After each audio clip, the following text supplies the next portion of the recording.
حضرت شیخ صاحب برطانیہ سے محمد زاہد نے یہ سوال پوچھا ہے، پہلی بیوی کی اجازت کے بغیر دوسرا نکاح ہم کر سکتے ہیں؟ پہلی بیوی سے اجازت لیے بغیر شادی کرنے کا کیا حکم ہے؟ پہلی بیوی اس کی موجود ہے لیکن دوسرے نکاح کی اس کو خواہش ہے۔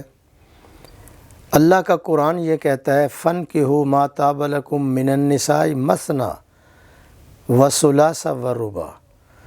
تو اللہ کا یہ حکم ہے کہ اگر آپ عدل و انصاف کر سکتے ہیں تو پھر آپ دوسری شادی شریعت محمدیہ کے اندر اجازت کے بغیر بھی کر سکتے ہیں۔ لیکن پاکستان کا قانون یا دیگر ممالک کا قانون کیا ہے؟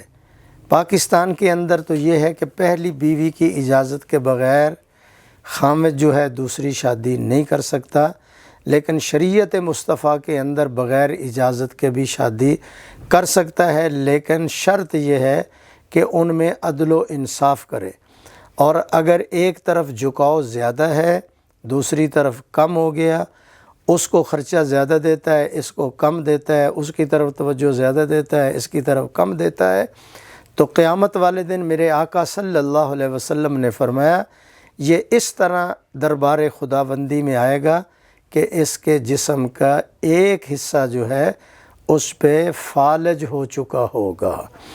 تو فرمایا عدل و انصاف ضروری ہے۔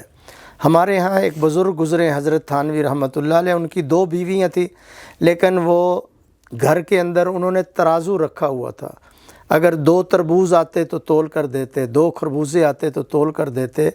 تو اس طرح اگر آپ عدل و انصاف کر سکتے ہیں تو شریعت مصطفیٰ میں بغیر اجازت کے بھی ہو سکتی ہے، لیکن پاکستان کے اندر قانون جو منظور ہوا ہے وہ پہلی بیوی کی اجازت کے بغیر دوسری شادی نہیں کر سکتے۔